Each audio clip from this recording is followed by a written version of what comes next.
어떤 분이 인생에 대해서 이렇게 표현을 했습니다. 인생은 마치 테니스 경기와 같다.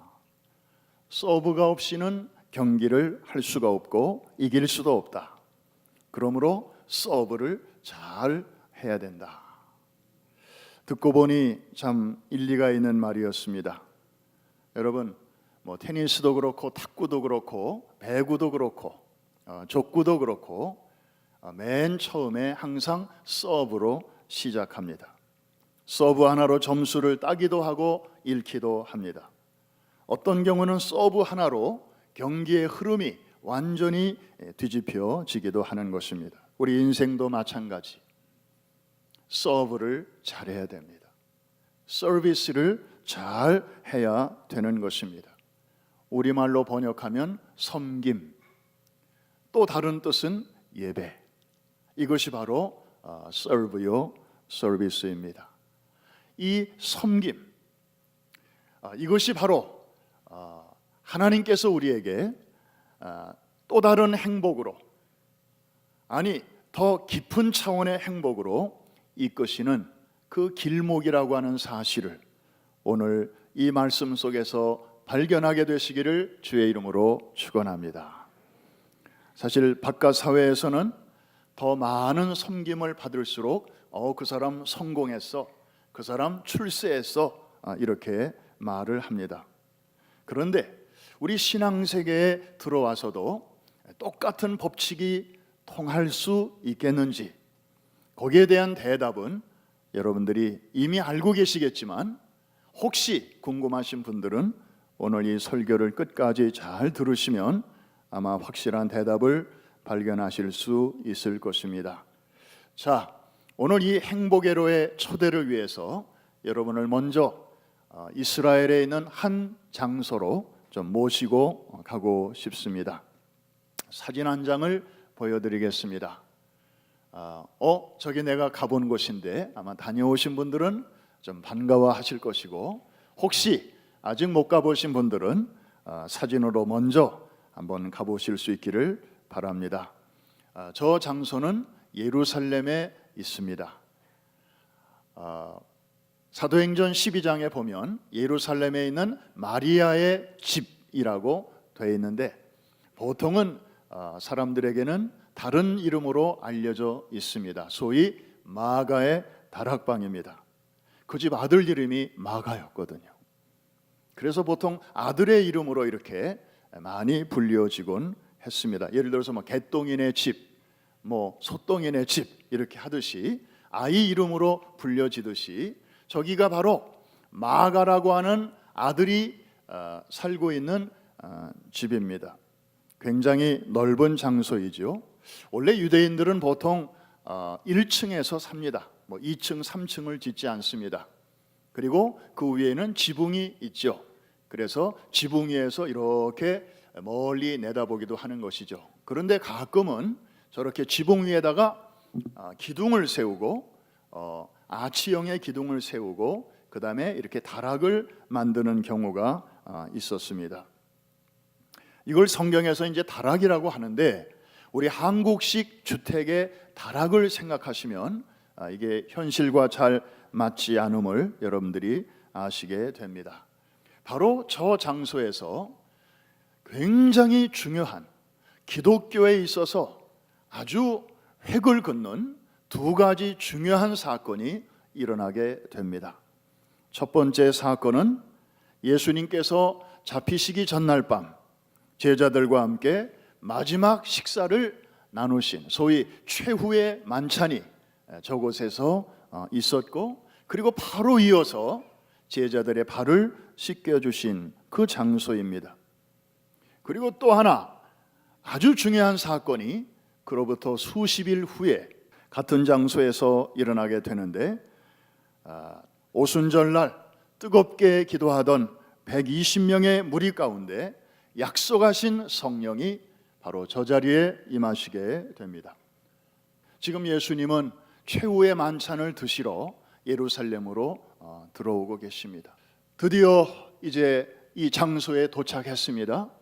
그런데 아마 그 시간에 그 집에 하인이 없었던 모양입니다. 아무도 오지 않습니다. 불편한 침묵이 잠시 흐른 후에 드디어 누군가가 일어납니다. 그리고 물을 떠다가 제자들의 발을 베드로의 발부터 시작해서 닦아주기 시작합니다. 바로 선생님이셨습니다. 스승이셨습니다. 제자들은 안절부절했을 것입니다. 베드로의 말에서 잘 알 수 있잖아요. 주님, 이러시면 안 됩니다. 이러실 수 없습니다. 그러나 주님은 우기셨습니다. 내가 이 일을 하지 않으면 너와 내가 아무 상관이 없다 하는 수 없이 베드로는 참 불편한 마음으로 주님의 그 섬김을 받으셨습니다. 제자들은 모두 깨달았습니다. 야, 진정한 섬김이란 바로 이런 것이로구나. 다른 거는 주님이 그냥 말로만 가르쳐 주셨습니다. 그런데 이 주제만큼은, 이 과목만큼은 예수님이 이렇게 시청각적으로 시범을 보여주신 것입니다. 제자들은 섬김에 대한 소중한 교훈을 여기에서 주님으로부터 직접 배우게 됩니다. 하실 필요가 없는 분이, 하실 수 없는 분이 저렇게 자신을 낮추시고 자기들의 발을 닦아주시는 모습. 그리고 또 하나 중요한 것은 먼 데 있는 사람이 아닌 가까운 그런 사람들을 먼저 이렇게 섬겨주시는 모습을 통해서 저들은 많은 것을 배우게 되었습니다. 사랑하는 성도 여러분, 여러분도 다 섬겨보셨죠? 그리고 섬기기를 원하시죠? 하나 물어보겠습니다. 우리가 가끔 선교지에 나갑니다. 비행기를 타고 참 낯선 곳에 갑니다. 우리 청소년들도 가고 젊은이들도 가고 또 우리 어른들도 갑니다. 그리고 며칠 동안 그 현지인들과 만나고 그들과 함께 일하고 또 복음을 전하고 그리고 이제 돌아오게 됩니다. 제 질문은 바로 이것입니다.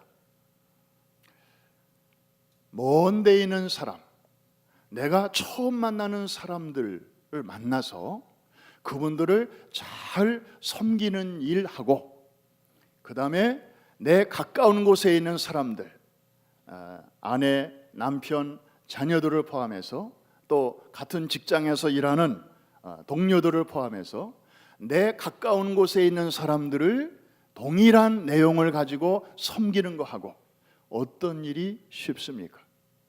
어떤 일이 더 어렵습니까?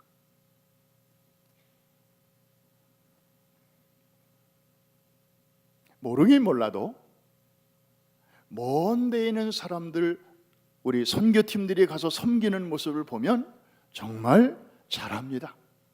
감동입니다. 나와 아무 상관이 없는 사람들이었습니다. 난생 처음 만나는 사람들입니다.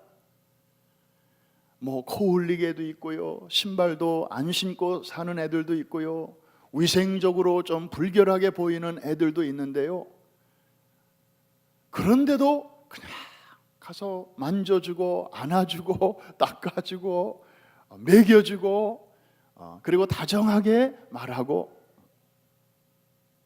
하나님의 축복이 너에게 함께하기를 바란다고, 그리고 만날 때마다 미소를 지어주고, 그리고 떠날 때면 또 서로 간의 마음이 뭉클해져 가지고 눈물이 글썽글썽합니다.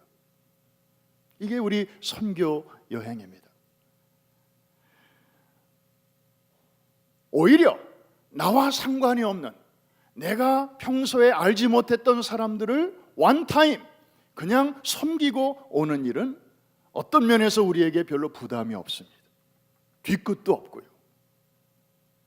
그래서 누구나 준비를 열심히 한 사람이든지 그렇지 않고 간 사람이든지 대개 선교지에 가면 잘합니다.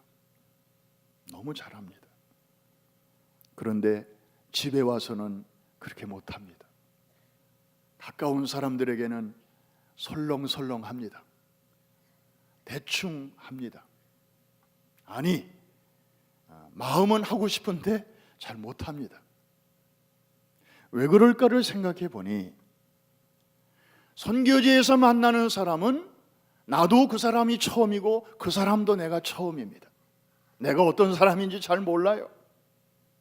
그래서 우리가 선을 베풀면 아주 친절한 사람으로 그냥 받아들입니다. 그런데 가까이 있는 사람은 그렇지 않습니다. 나를 너무나 잘 아니까요. 평소에 내가 어떤 일을 어떻게 처신했는지를 잘 아는 사람들입니다.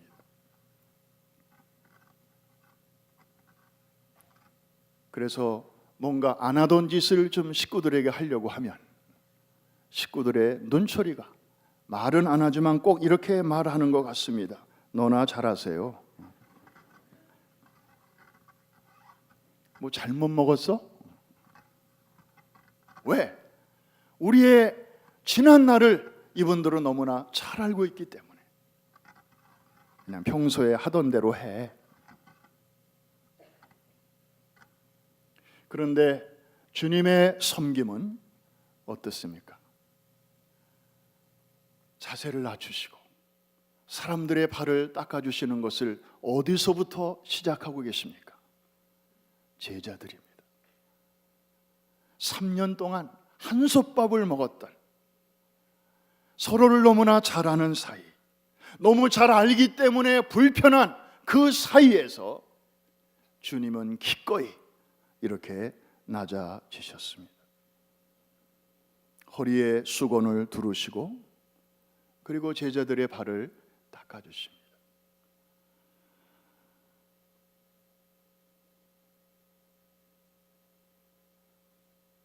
유난히 충성했던 베드로의 발만 대표로 닦아주셔도 될 텐데 주님은 이어서 다른 제자들의 발도 닦아주십니다.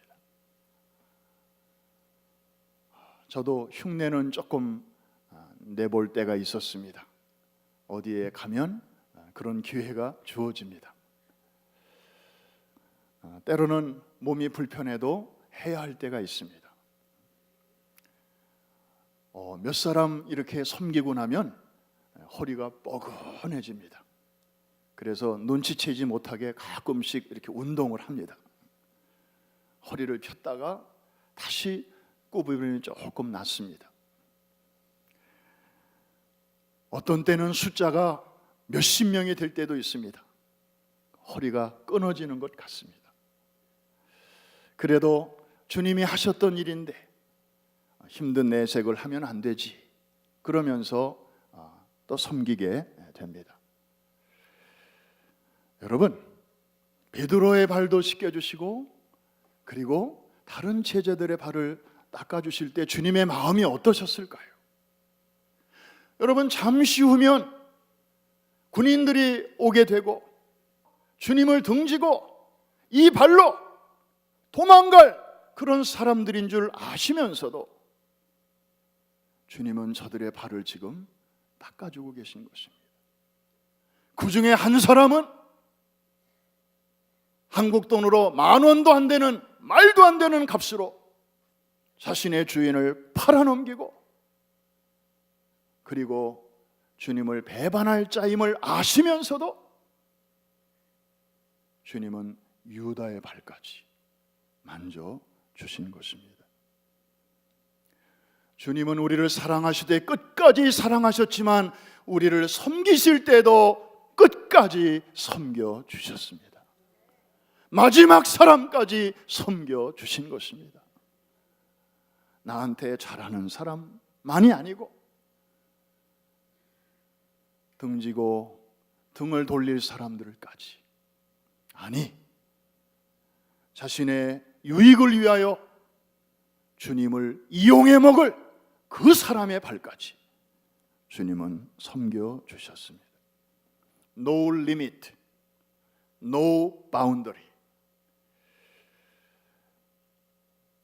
그런 면에서 섬김은 듣기는 참 좋은 말이지만 우리가 살아내기는 너무 어려운 과목이 아닌가 생각이 됩니다. 그러니까 예수님도 3년 동안이나 제자 훈련을 시키시다가 다른 것부터 다 하시고 좀처럼 꺼내시지 못했던 과목이 바로 이 섬김이었습니다. 유언처럼 마지막으로 저들에게 베푸신 수업이 오죽하면 이 섬김이었겠습니까? 여러분, 유언 아시죠? 사람이 이제 숨이 곧 멈추기 전에 마지막으로 하는 말이 유언입니다. 하고 싶은 말이 너무너무 많지만 호흡은 제한되어 있고 이제 생명은 점점 꺼져가고 있는데 다른 건 내가 못하더라도 이 말만큼은 꼭 해야 되겠다 라고 하는 게 유언입니다.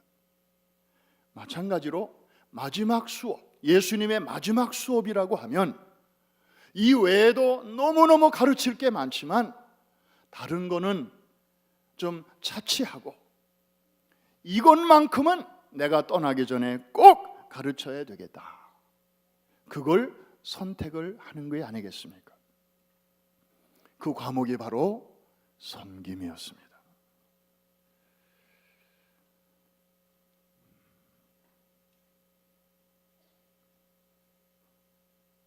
우리는 가끔 남을 섬길 때가 있습니다. 그런데 이런저런 생각이 막 치고 들어옵니다. 내가 이렇게 섬기면 저 사람이 이 의미를 알까? 고마워할까? 내가 이렇게 섬긴들 저 사람이 정말 마음으로 이것을 고맙게 생각이나 할까? 혹시 내가 한두 번 이렇게 섬기면 저 사람이 나를 그냥 이렇게 낮게 보면 어떻게 하지? 그리고 내가 한두 번 이렇게 굳은 일을 하다 보면 교회에서 앞으로 계속해서 이런 일을 나한테 맡기면 어떡하지? 나를 그냥 그렇게 귀찮은 일, 허드렛 일이나 하는 사람으로 주변에 있는 사람들이 나를 인정하면 그거 곤란한데? 한두 번이야 괜찮지만 내가 그런 사람으로 낙인 찍히는 건 나는 받아들일 수가 없어. 뭐 이런 생각을 포함해서 참 쉽지가 않습니다. 운전으로 말하면 역주행하는 거랑 마찬가지입니다. 세상은 이런 방향으로 가는데 섬김의 삶을 산다고 하는 것은 거꾸로 가는 거와 마찬가지고 마치 연어가 물살을 따라가는 게 아니고 연어가 물살을 거슬러 올라가는 것처럼 이게 쉽지 않은 일입니다. 그런데 주님은 이 시범을 보이시면서 이렇게 말씀하십니다. 내가 본을 보였으니 너희도 가서 그리하여라. 부탁이죠. 명령입니다. 네, 여러분, 그런데 이 부탁을 하시는 주님의 그 본심을 우리가 알아야 됩니다. 아이고, 참 예수 믿는 게 쉽지 않은데 주님 뒤 따라가는 게 참 어려운데 거기다가 또 섬김의 덕목을 하나 또 얹어주시네. 아이고 피곤해라. 그렇게 우리가 받아들이면 안 되는 것은 바로 주님의 본심이 그 제자들의 발을 닦아주셨던 그 사건의 맨 뒤에 나오기 때문입니다. 그 말씀 우리 놓쳐서는 안 되기 때문에 같이 한번 큰 소리로 읽어볼까요? 요한복음 13장 17절에 있는 말씀인데 이렇게 되어 있습니다. 자, 제자들의 발을 씻겨주신 이후에 너희도 가서 이렇게 하여라. 그 말씀한 다음에 바로 저 말씀을 우리에게 주셨습니다. 다 같이 시작. 너희가 이것을 알고 행하면 복이 있으리라. 한 번 더. 너희가 이것을 알고 행하면 무엇이 있으리라? 복이 있으리라. 할렐루야. 주님은 우리에게 또 힘겨운 한 가지를 더 얹어 주시는 것이 결코 아니었습니다. 행복으로 우리를 초대해 주시는 것입니다. 할렐루야. 겉으로 보기에는 힘들어 보이지만, 그러나 그 안으로 들어가면 세상이 줄 수 없는, 그 무엇으로도 살 수 없는 고차원적인 행복과 기쁨이 그 섬김이라고 하는 포장지 안에 들어있기 때문에 그 세계를 우리로 하여금 누리게 하시려는 주님의 깊은 마음이 바로 이 섬김의 시범 속에 있었던 것입니다. 사랑하는 성도 여러분, 크리스천에게 있어서 이 serve, 섬김이라고 하는 이 과목은 여러분들에게 이제 묻습니다. 속으로 대답하세요. 선택 과목입니까? 필수 과목입니까? 속으로 대답하시라니까요. 어떤 사람은 선택이라고 생각합니다. 뭐 해야 할 일이 여러 가지가 있는데 그때 좀 시간이 남으면, 혹시 좀 룸이 있으면 그냥 끼워 넣는 그런 정도의 과목으로 생각하는 분들도 있습니다. 그러나 여러분, 오늘 예수님이 직접 이렇게 시범을 보이신 마지막 수업을 섬김으로 정하신 예수님의 그 의도로 볼 때 이것은 있어도 그만 없어도 그만인 그런 과목이 아닙니다. 성숙한 크리스찬의 삶의 최고의 완성된 덕목이요, 하이라이트인 것을 믿으시기를 주의 이름으로 축원합니다. 인자가 온 것은 섬김을 받으려 함이 아니요 오히려 섬기려 하고, 그리고 자기 목숨을 많은 사람의 대속물로 주려 함이로다. 오늘 본문에서 주님은 당신이 오신 목적에 대하여 이렇게 선명하게 말씀하셨습니다. 두 가지를 말씀하셨네요. 섬기려 왔다, 그리고 주러 왔다. 어떤 분이 재미있게 그렇게 표현했습니다. 오늘날 교회 안에 문제 중에 하나는 막달란 마리아가 너무 많다. 그래서 무슨 얘기인가 그랬더니 그저 뭐 예배 드릴 때도 기도할 때도 그저 주시옵소서, 이거 주시옵소서, 이렇게 하여 주시옵소서, 이렇게 떼쓰는 모습이 꼭 막달란 마리아.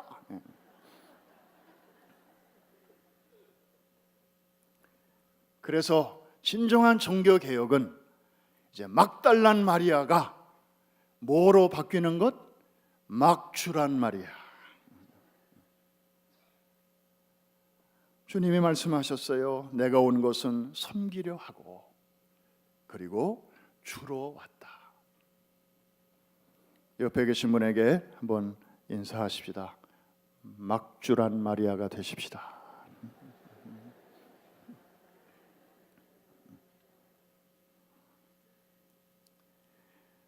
예수님이 이 마지막 수업을 비장한 마음으로 행하셨던 그 장소에 몇 날 후에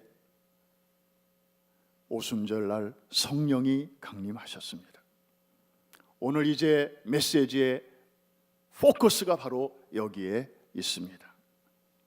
사실 예루살렘에 굉장한 명소들이 많이 있었을 텐데 왜 하필이면 이 장소에 약속하신 성령이 2000년 동안 약속하셨던 그 성령이 하필이면 이 장소에 떨어졌느냐 이 말입니다. 그리고 성령이 거기에 임하심으로 교회가, 신약교회가 거기서부터 왜 탄생이 되게 하셨고 교회의 본질이 무엇인가를 우리에게 알려주시는 그 장소가 왜 하필이면 거기였냐는 것입니다. 여러분, 놀라운 진리들이 여기에 꿈틀대고 있지 않습니까?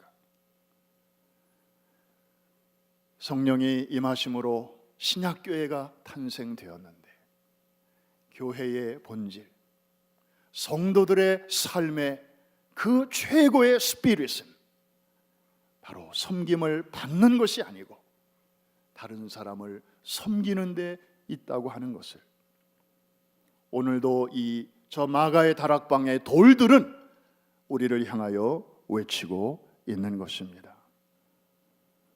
우리는 다시 한번 이 섬김에 대해서 몇 가지 정리해 볼 필요가 있습니다. 첫째로, 이 섬김이 생각만큼 쉽지는 않다는 사실입니다. 아까 말씀드린 대로 인간의 본성과 반대입니다. 역주행을 해야 합니다.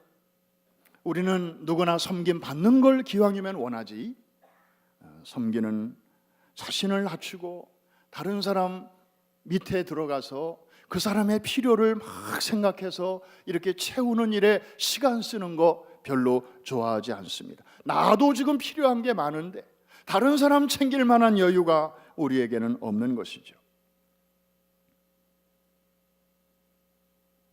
그런데 섬겨본 사람들은 압니다. 거기에 바깥에서는 상상할 수 없는 놀라운 기쁨이 있다는 것을, 즐거움이 있다는 것을. 그래서 그 사람이 이거를 알아주든 알아주지 않든 이제 그 사람은 받는 즐거움이 아니고 그냥 섬기는 기쁨을 위해서 계속해서 그 자리로 들어갑니다.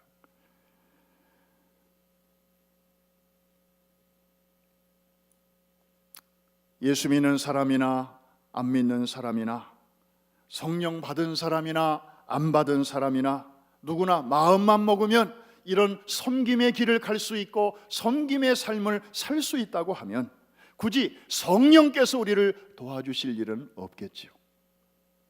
그게 아니기 때문에 자신의 인격만 가지고 노력만 가지고 결심만 가지고는 갈 수 없는 그 길이기 때문에 성령께서 바로 그 자리로, 섬김의 자리로 오신 줄로 믿습니다.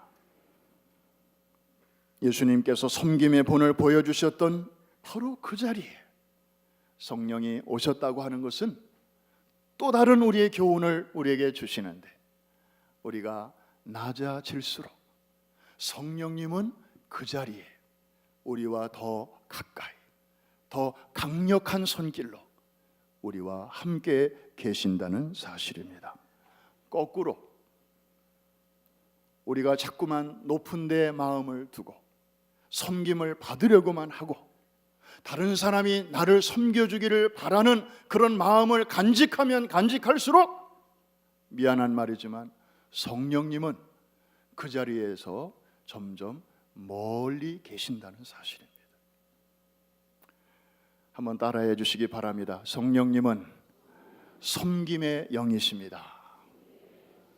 그래서 그 자리로 오셨고 그렇게 섬기는 사람들과 함께 하시고, 그래서 성령님이 주시는 그 기쁨을 그 자리에서 누리게 하시는 것입니다.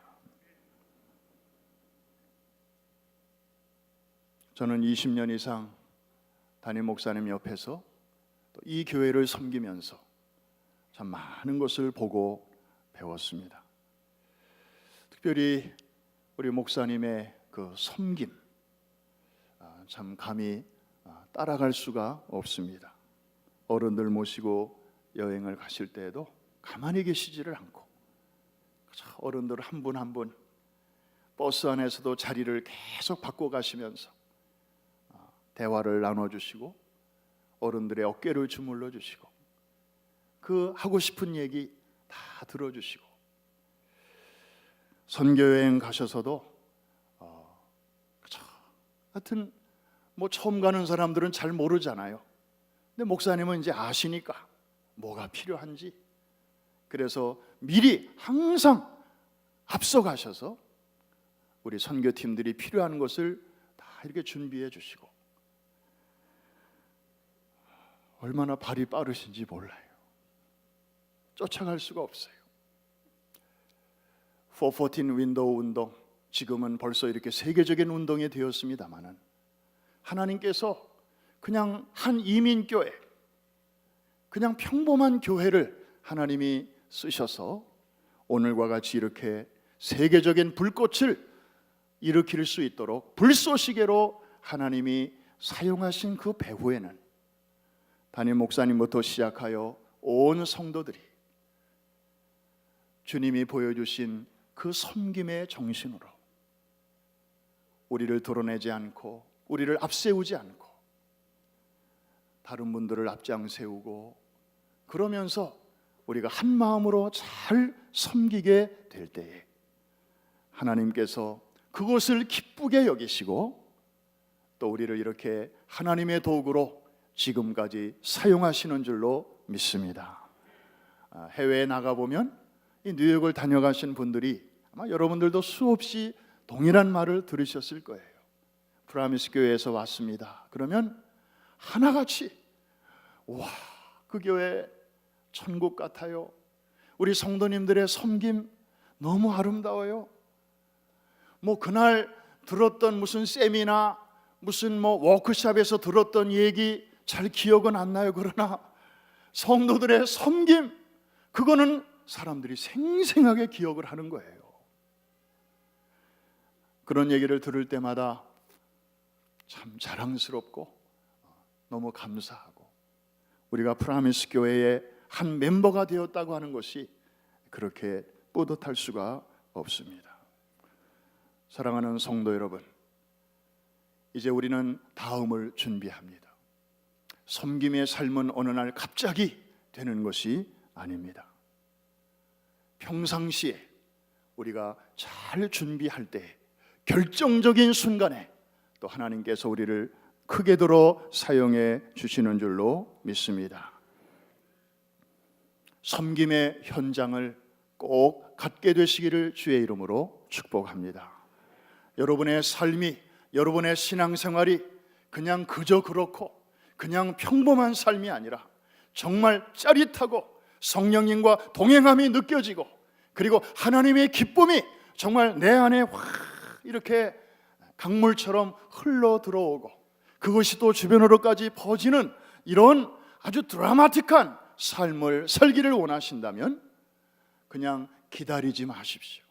누가 와서 내 손을 잡아 끌어줄 때까지 그냥 기다리지 마시고 섬김의 현장을 찾아서 들어가시기를 주의 이름으로 축원합니다. 말씀을 마치면서 우리가 언젠가는 천국에 가게 될 것입니다. 주님 앞에 서게 될 것입니다. 요한계시록 2장 19절에 있는 말씀 한번 같이 읽기를 원합니다. 천국에 갔을 때 이런 일이 아마 우리 앞에 벌어지게 될 것 같습니다. 저 말씀은 두아디라 교회에 하신 말씀인데 내가 내 사업과 사랑과 믿음과 섬김과 인내를 아노니 내 나중 행위가 처음 것보다 많도다. 한번 따라해 주시기 바랍니다. 내가 내 사업과 사랑과 믿음과 섬김과 인내를 아노니 내 나중 행위가 처음 것보다 많도다. I know your deeds, your love and faith, your service and perseverance, and that you are now doing more than you did at first. 그렇습니다. 주님은 보고 계시고 알고 계십니다. 여러분의 사랑을, 여러분의 그 믿음을, 그리고 여러분의 그 섬김과 인내를 지금부터 처음부터 지금까지 쭉 보아오고 계셨습니다. 그날의 주님 앞에 서는 날 우리 모두는 주님의 평가를 받게 될 것입니다. 수고했다. 잘하였도다. 네가 첫날보다 날이 갈수록 나를 위하여 더 많은 섬김을 하였구나. 주님께서 그날에 우리의 이마에서 땀을 닦아 주실 것입니다. Well done. 잘하였도다 칭찬하여 주실 것입니다. 어떤 분이 이 말씀을 기초해서 쓴 것처럼 보이는 아름다운 곡을 만들었습니다. 당신의 그 섬김이 천국에서 해같이 빛나리, 당신의 그 겸손이 천국에서 해같이 빛나리, 주님이 기억하시면 족하리, 예수님 사랑으로 가득한 모습, 천사도 흠모하는 아름다운 그 모습, 천국에서 해같이 빛나리. 이 아름다운 찬송의 주인공들이 바로 여러분들이십니다. 그날에 섰을 때에 주님으로부터 이 귀한 칭찬을 받을 그날을 그리워보면서 우리 같이 한번 찬양하겠습니다.